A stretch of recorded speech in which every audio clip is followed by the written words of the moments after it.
Hello students, आज हम लेंगे वर्क एंड टाइम का हमारा नेक्स्ट सेशन। पिछले सेशन में मैंने आपको कॉन्सेप्ट भी बताए थे और बहुत अच्छे क्वेश्चंस भी आपको करवाए थे। आज फिर से अपन वर्क एंड टाइम के और क्वेश्चन करते हैं। तो यहाँ पर एक चीज़ देखिएगा, क्वेश्चन से आपको समझाना चाहता हूँ मैं। A and B can do a piece of work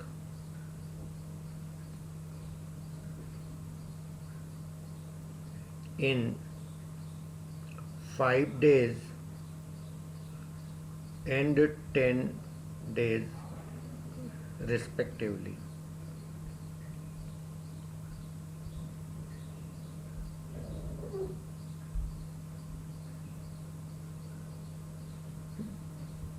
They together completed the work. They together completed the work and got rupees 150. How will they divide the money? तो ये जो पैसा उनको मिला वो किस रेशो में डिवाइड करेंगे? तो टाइम कितना लगता है पहले बंदे को? 5 दिन, दूसरे बंदे को 10 दिन। तो जो टाइम का रेशो है वो हो गया 5:10। Is that clear?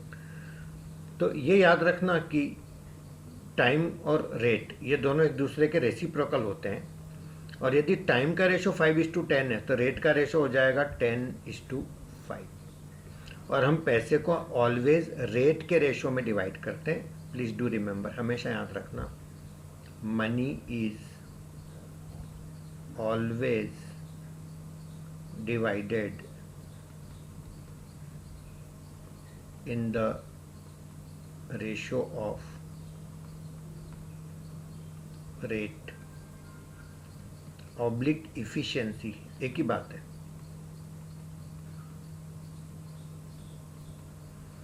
रेट बोलो या इफिशिएंसी बोलो, एक ही बात है। उस रेशो में अपन डिवाइड करेंगे। अब रेट का रेशो क्या आ गया? 10:5। तो 10 और 5 का टोटल है मेरा 15, और जो 15 है वो पैसा मेरा कितना है? 150। कितना टाइम से? 10 टाइम से। तो इस बंदे को 100 रुपीज़ मिलने चाहिए और इसको 50 रुपीज़ मिलेंगे। इस तरह से ये लोग पैसे को डिवाइड करेंगे। Is that clear? चलिए नेक्स्ट क्वेश्चन देखिएगा। क्वेश्चन ये है, 30 men employed to complete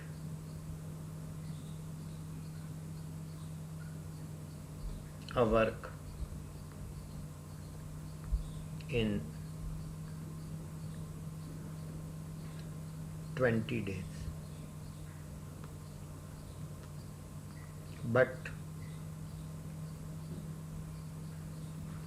in 5 days, only 20% work is completed.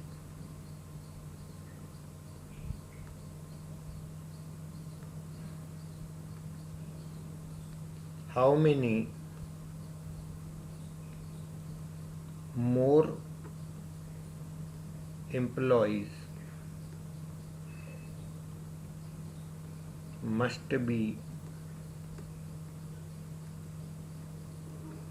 taken to complete the remaining work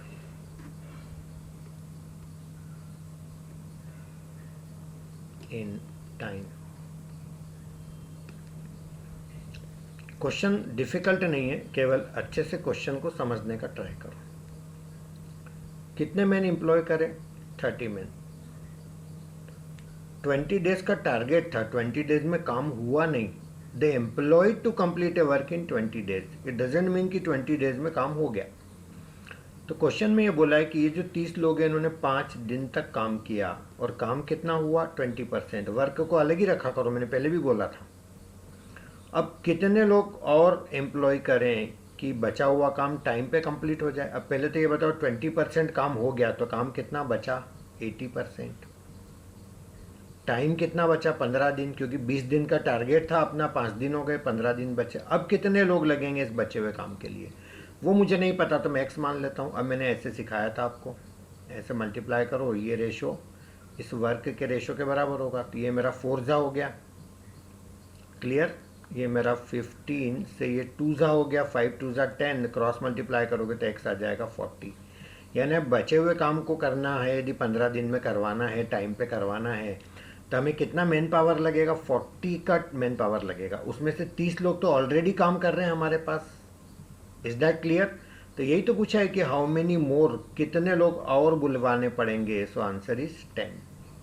10 लोग हमको और बुलवाने पड़ेंगे ताकि हमारा काम कंप्लीट हो जाए। I hope that is clear. चलिए नेक्स्ट क्वेश्चन की बात करते हैं। बहुत ही अच्छे अच्छे क्वेश्चंस आज मैं आपको करवाने वाला हूँ।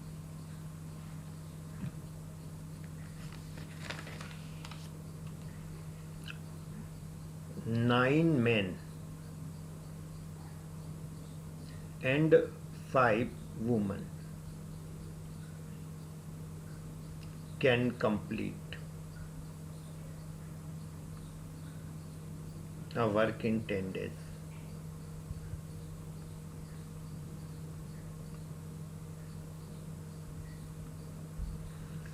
इसके बाद दिया 12 men and 6 women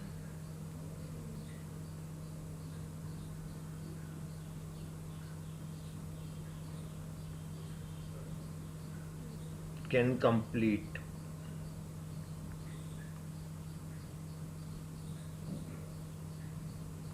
the work in 8 days.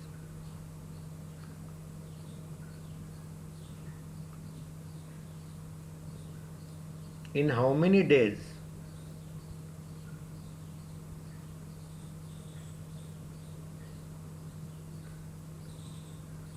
can 4 men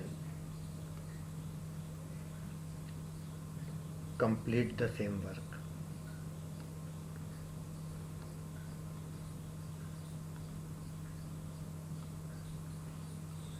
ठीक है। अब ये एक नई वैरायटी का क्वेश्चन है, इसको कैसे सॉल्व करना उसका अप्रोच देखिए। 9 men, तो मेन के लिए m लिख देते हैं, एंड मतलब प्लस करना यहाँ पर, है ना। एंड यानी ये दोनों है, 9 men प्लस 5 वुमन, ये मिलकर के किसी काम को करते हैं तो कितने दिन लगवाते हैं? 10 days लगाते हैं। मतलब इस मैन पावर का 10 days का काम है यानी टोटल।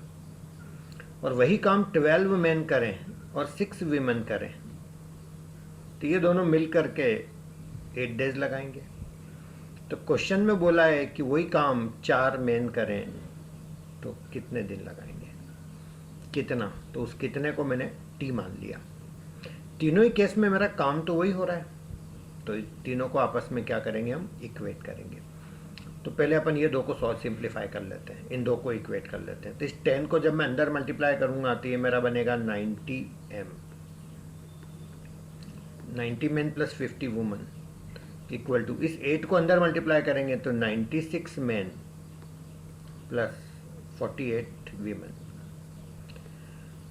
तो ये 50 वीमेन और ये 48 वीमेन, तो ये इधर आएगा तो ये मेरा 2 वीमेन इक्वल टू 96 में से 90 men इधर आएगा तो 6 men बचा, यानी कि 2 वुमेन किसके बराबर है? 6 men के। तो एक वुमन कितने men के बराबर हो गई? 3 men के।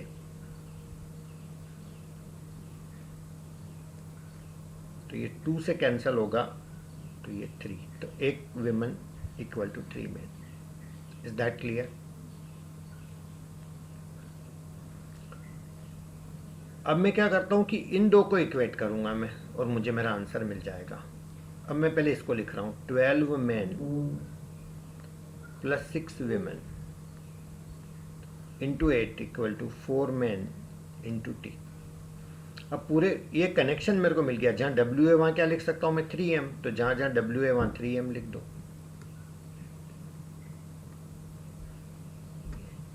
8 equal to 4m into T, यानी पूरा क्वेश्चन मेरा मेन के अंदर मैंने कन्वर्ट कर लिया। अब ये 12 m ये है और 6 3 जा 18 mn ये है, तो दोनों का टोटल हो जाएगा 30 man into 8 equal to 4 man into T.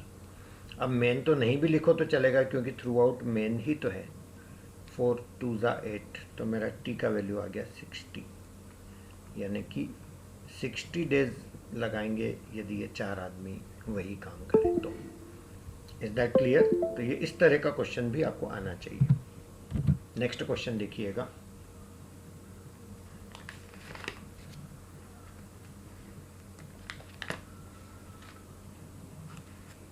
Three main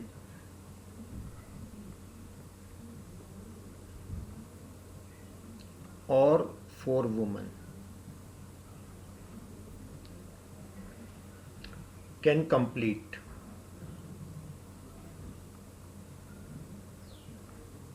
a work in 5 days. In how many days?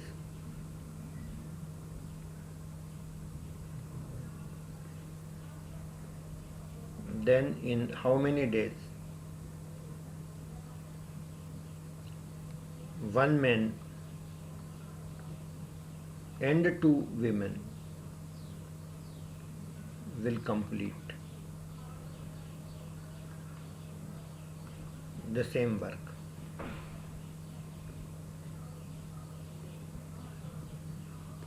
ठीक है। अब इस क्वेश्चन में थोड़ा चेंज है, यहाँ पर और लगा हुआ है जबकि पहले एंड था, मतलब दोनों मिल करके। अब यहाँ पर और का मतलब या तो 3 मैन काम करें या 4 वुमेन काम करें, तो काम कितने दिन में ख़त्म होगा? 5 दिन में ख़त्म होगा। तो जब और लगा हो तो दोनों को नहीं लेना, कोई एक को लिया करो। तो मैं यहाँ पे 3 मैन ले रहा हूँ। 3 मैन कितने दिन में काम पूरा करते हैं? 5 दिन में। अब वही काम 1 मैन और 2 वुमेन कितने दिन में करेंगे? तो 1 मैन एंड 2 वुमेन मिल कर के काम सपोज टी डेज में करेंगे, और दोनों ही केस में काम तो उतना ही हो रहा है। Yes no? अब ये 5 3 जा 15 मैन हो गया equal to 1 man plus 2 women multiplied by T. अच्छा, अब क्वेश्चन के अंदर आपको ये दिया था कि 3 मैन और 4 वुमेन। इस लैंग्वेज का मतलब ये भी समझ आया अपने को कि 3 मैन किसके इक्वल है? 4 वीमेन के इक्वल है। Is that clear? तो ठीक है, इसको पूरे क्वेश्चन को या तो मेन में कन्वर्ट कर लो या वीमेन में कन्वर्ट कर लो, एक ही बात है, कोई प्रॉब्लम तो नहीं। चलो, तो 3 मैन यदि 4 वुमेन के बराबर है तो 15 मैन यानी कि 5 टाइम्स है इसका, तो वो कितनी वीमेन के बराबर होगा? ये भी 5 टाइम्स कर दूँ तो ये आ जाएगा 20 वीमेन।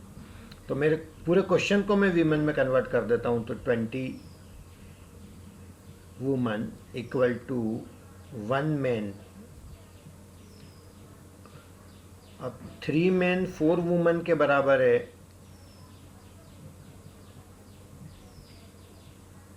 तो 1 मैन कितने वुमन के बराबर होगा? 3 मैन इक्वल टू 4 वुमन। तो 1 मैन का मतलब एम ही रहने दो, या 3 से डिवाइड कर दो तो 4/3 वुमन, तो ये मैं 4/3 कर देता हूँ plus 2 woman multiplied by T. तो किसी में भी बदल लो, मैन में या वुमन में, पर एक सेम यूनिट होना चाहिए। तो यहाँ पर एलसीएम मेरा 3 हो गया, तो ये आ गया 4 वुमन और 3 2 जा 6 प्लस 4 10 वुमन लिख दूँ डायरेक्ट ऐसा, मल्टीप्लाइड बाय टी। तो ये 10 से कैंसिल होगा, 10 2 जा 20 और 3 2 जा 6, तो मेरा टी आ गया 6। तो ये 6 डेज में मेरा काम पूरा हो जाएगा। Is that clear? तो ये इस तरह से अपन क्वेश्चन को मैनेज कर सकते थे।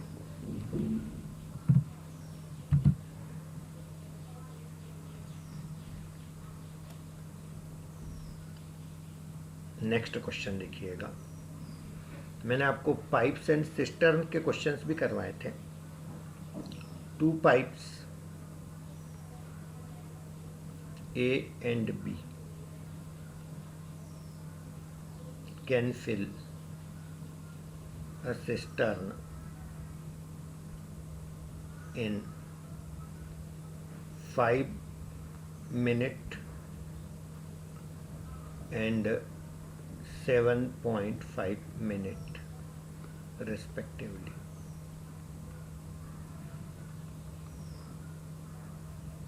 and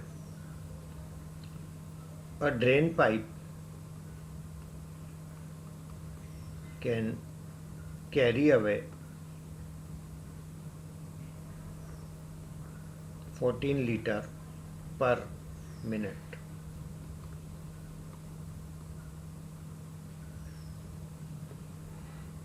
All three pipes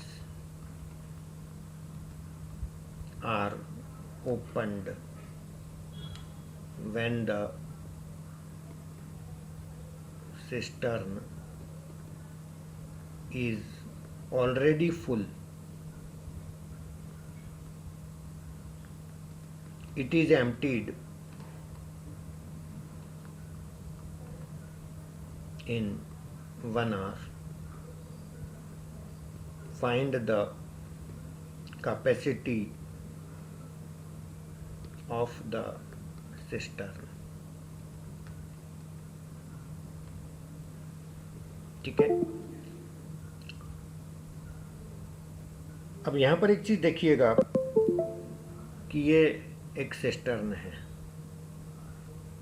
ये पहले से पूरा भरा हुआ है, लिखा ना it is already full.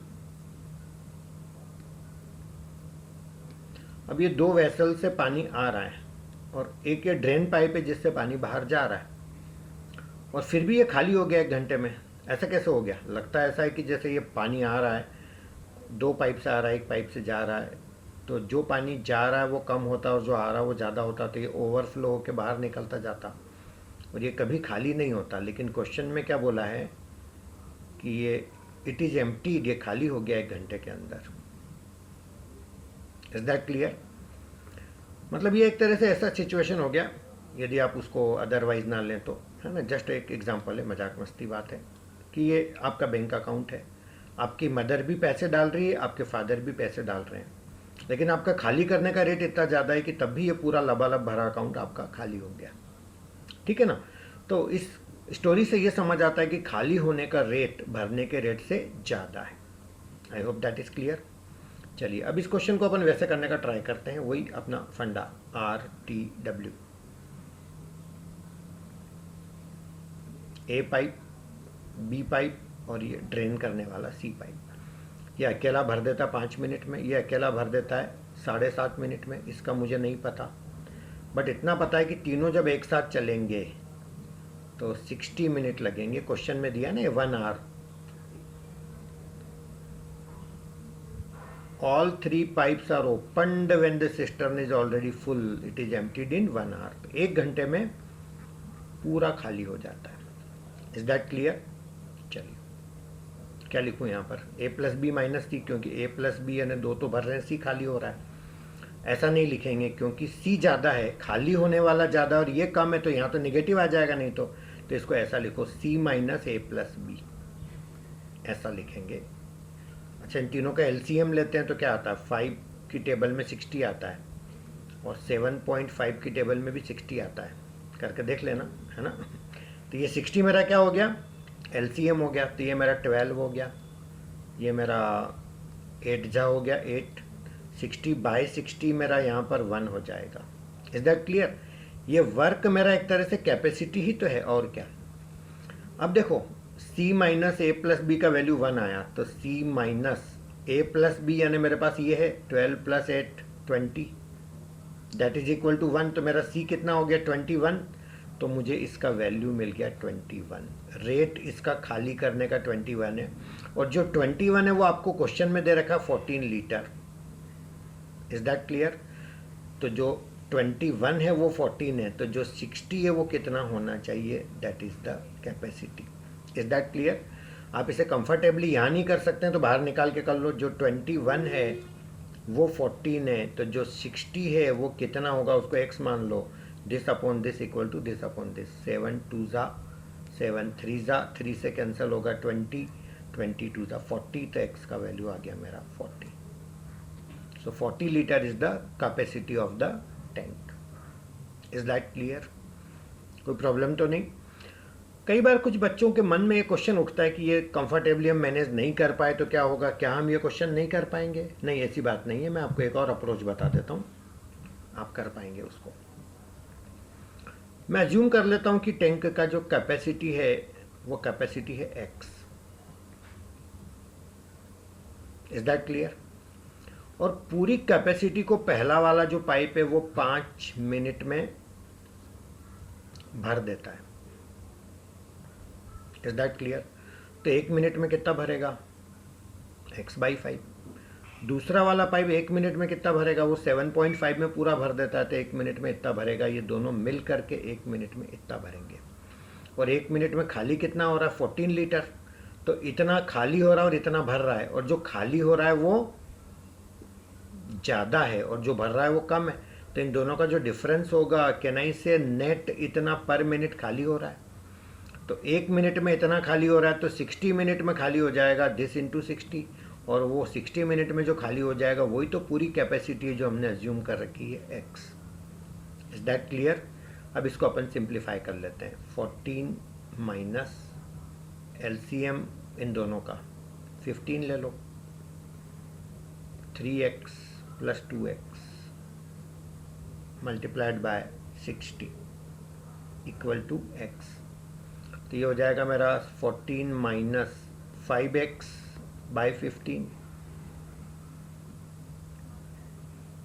Into 60 equal to x। 5 से कैंसिल होगा तो ये 3 ज़ा, LCM 3, 42 minus x into 60 equal to x। 3 से कैंसिल होगा तो ये मेरा 20, तो ये आ जाएगा 840 minus 20x equal to x। तो 840 इक्वल टू 21x हो जाएगा, तो x इक्वल टू मेरा 40 आ जाएगा। 40 लीटर इज माई आंसर। तो इस तरह से भी अपन चीज़ों को मैनेज कर सकते हैं। Is that clear? कोई प्रॉब्लम तो नहीं? और एक तरीका बताता हूँ, मैं ट्राई कर रहा हूँ कि यार और कैसे कर सकते हैं इसको, कोई इक्वेशन भी ना बनानी पड़े, कोई फॉर्मेट भी नहीं बनाना पड़े। Is it possible? कोई पॉसिबल है क्या? ये आपका वेसल है जो पूरा भरा हुआ है। तो जो पहला वाला पाइप है वो 5 मिनट में इसको पूरा भर देता है, और जो दूसरा वाला पाइप है वो 7.5 मिनट में इसको पूरा भर देता है। Is that clear? यदि मैं आपको बोलूं कि वो ड्रेन पाइप सपोज है ही नहीं और ये खाली पड़ा हुआ है, तो ये दोनों पाइप कितनी देर में भर देंगे? तो बड़ा सिंपल सा फंडा है, वही मेरा RTW वाला। ये 5 में भरता है, 7.5 में भरता है, LCM 15 ले लो, ये 3 आ जाएगा, 2 आ जाएगा, ये 5 आ जाएगा, 3 मिनट में पूरा भर देगा। 3 मिनट में ये ऐसा एक वेसल भर जाएगा एक तरह से। तो 60 मिनट 1 घंटे में ऐसे कितने वेसल भर जाएंगे? 20, है ना? वो तो खाली भी होता जा रहा है इसलिए, नहीं तो ऐसे 20 वेसल तो है नहीं, वो ऐसे 20 वेसल के इक्वल भर जाएगा। और एक वेसल अपने पास ऑलरेडी ओरिजिनल पूरा भरा था, यानी एक तरह से 21 वेसल भरे इन दोनों पाइप ने मिला करके। Is that clear? तो 21 वेसल में से हर एक की कैपेसिटी x थी, तो इतनी कैपेसिटी हो गई, और खाली करने वाले ने 14 लीटर खाली करा 1 मिनट में, तो पूरे 1 घंटे में इतना। तो इससे भी मुझे पता चल जाएगा 14 इंटू 60 डिवाइडेड बाय 21। 7 2 ज़ा, 7 3 ज़ा, 3 से कटा 20, अगेन ये 40 आ गया। शायद ये कम से कम टाइम लेगा सोचने में। आपके ऊपर है, आप कैसा अप्रोच करते हैं, कैसे सोचते हैं। मैंने आपको 3 तरह से सेम क्वेश्चन करके बताया। Is that clear? चलिए आगे बढ़ते हैं।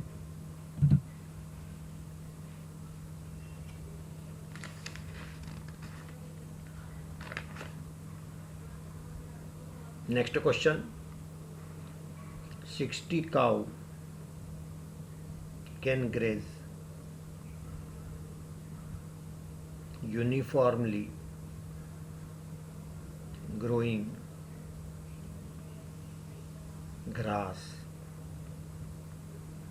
in a field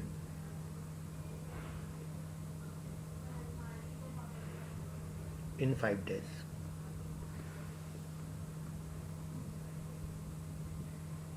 "40 cow can graze in 10 days. Then how many cow will graze the same field in 20 days? Is that clear? पहले अपन नोट कर लेते हैं यहाँ पर काऊ डेज। यदि काऊ 60 है तो ग्रेजिंग टाइम लगता है 5 डेज। काऊ 40 है तो ग्रेजिंग टाइम लगता है 10 डेज। तो डेज यदि 20 है तो काऊ कितनी लगेगी जो 20 डेज में पूरा फील्ड ग्रेज कर जाए। जब तक इस पूरे क्वेश्चन की अच्छे से अंडरस्टैंडिंग नहीं हो तब तक कोई भी बंदा इसको सॉल्व नहीं कर पाएगा। यहाँ पर मैं एक चीज़ आपको बताना चाहूँगा, ये जो लैंग्वेज है बहुत इंपॉर्टेंट है। यूनिफॉर्मली ग्रोइंग ग्रास का मतलब ये होता है कि हर दिन ग्रास ग्रो हो रही है ना। और 60 काऊ इस तरह की ग्रास को ख़त्म कर देती कितने दिन में? 5 डेज में। अब यहाँ पर एक कॉमन सेंस की बात है कि 60 काऊ यदि फील्ड में गई ग्रेजिंग के लिए तो ऐसा तो हुआ नहीं होगा कि बहुत देर तक उन्होंने बैठे बैठे वेट किया होगा कि ग्रास ग्रो होगी तब खाएंगे। Yes no? इसका मतलब हमको ये अज्यूम करना पड़ेगा कि ऑलरेडी कुछ ग्रास प्रेजेंट थी और हर दिन नई नई यूनिफॉर्मली ग्रास ग्रो हो भी रही थी और वो सारी ग्रास 60 काऊ को खाने में 5 दिन लगे। तो suppose X grass is already present, ऐसा अपन अज्यूम कर रहे हैं, and Y grass is growing each day. Yes no? अब देखिए यहाँ समझने का ट्राई करना कि सपोज एक्स ग्रास तो ऑलरेडी थी और 5 दिन तक ग्रास और आई, तो एक दिन में वाई आती तो 5 दिन में इतनी वाई आई होगी। ये सारी की सारी घास को खाने में 60 काऊ को 5 दिन लगे, यानी 60 काऊ का 5 दिन का ये वर्क है। कैन आई से दिस? सिमिलरली यदि 40 काऊ रहती है तो 10 दिन लगते हैं, तो इसका मतलब एक्स ग्रास ऑलरेडी थी और 10 दिन तक यदि घास और आती है तो इसको ख़त्म करने के लिए 40 काऊ को 10 दिन लगते हैं, मतलब ये 40 काऊ का 10 दिन का वर्क है। एम आई राइट? अब पूछा क्या है, कितनी काऊ 20 दिन में ख़त्म कर देगी? एक्स ग्रास ऑलरेडी है और 20 दिन में इतनी घास और आएगी। अब कितनी काऊ, तो उसको मैं सी मान लेता हूँ। कितने दिन में ख़त्म कर देगी? 20 दिन में। बस इतनी चीज़ समझ में आ जाए तो अपना काम हो जाएगा। अब मैं इसको लिख रहा हूँ x + 5y, ये मेरा बनेगा 300। और ये जो मेरी इक्वेशन है इससे ले लेता हूँ मैं x + 10y मेरा बन जाएगा 400। सब्ट्रैक्ट करूँगा मैं तो minus minus minus x cancel, तो मेरा 5y हो जाएगा 100, तो मेरा y हो जाएगा 20। और y को यहाँ पुट कर दूँ मैं तो 20 का 10 से मल्टीप्लाई करो, 200 इधर ले जाएंगे तो 200, तो मेरा x हो गया 200। What is asked? क्वेश्चन में पूछा क्या है, ये चीज़ x की जगह वैल्यू रख दो। 200 + 20 इंटू वाई कितना है 20 इक्वल टू c इंटू 20। कितनी काऊ ये पूछा है, तो ये 200, तो ये 400, ये 600 इक्वल टू c इंटू 20। तो मेरा ये 0 से 0 कैंसिल हो गया, तो c इक्वल टू 2 से कैंसिल हो के बनेगा 30। तो यानी कि आंसर है 30 cows. That is my answer. So this is very beautiful question. This is CAT question also. और कैट के अंदर इस तरह के बिल्कुल डिफरेंट टाइप के क्वेश्चंस आते हैं जिनका अप्रोच, जिनका सोच, जिनका क्वेश्चन बहुत डिफरेंट होते हैं, राइट? एक और क्वेश्चन देखिएगा, बहुत ही अच्छा क्वेश्चन है, थोड़ा सा कॉमन सेंस से ही बनता है।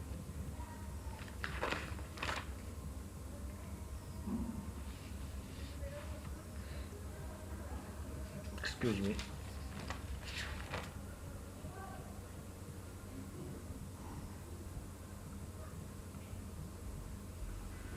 A, B and C can complete a work together in 10 days.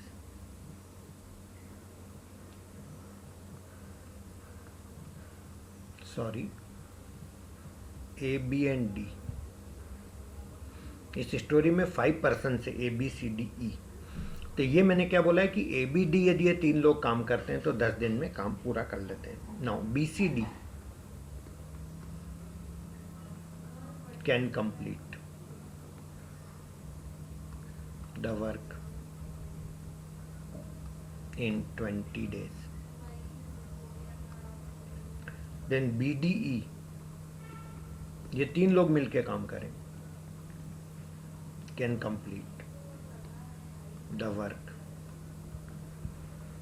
in 40 days. And ACE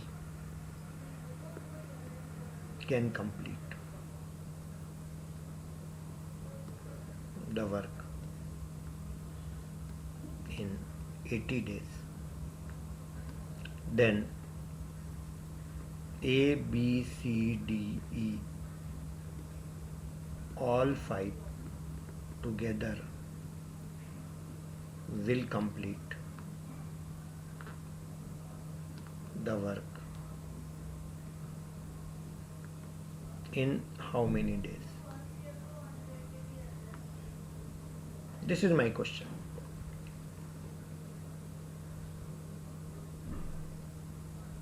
R T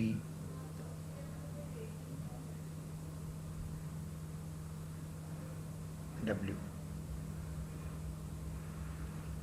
अब सबसे पहले क्वेश्चन में दिया है ए बी डी, कितने दिन में काम करते हैं? 10 दिन में। नेक्स्ट क्या दिया है? बी सी डी,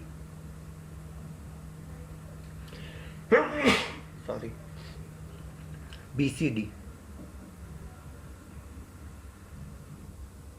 ये बी सी डी कितने दिन में करते हैं? 20 डेज में। देन बी डी ई,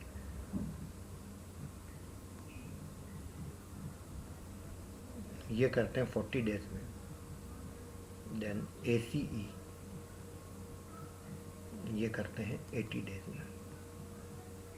अब इन सबका एलसीएम जैसा कि अपन यूजुअल एक मेथड लगाते हैं, वो 80 हो जाएगा, ये 8 हो जाएगा, 4 हो जाएगा, 2 हो जाएगा और ये 1 हो जाएगा। Is that clear? यदि मैं इन तीनों का सम करूं, चारों का ऐसा, और यदि मैं यहाँ लिखूं तो क्या आएगा?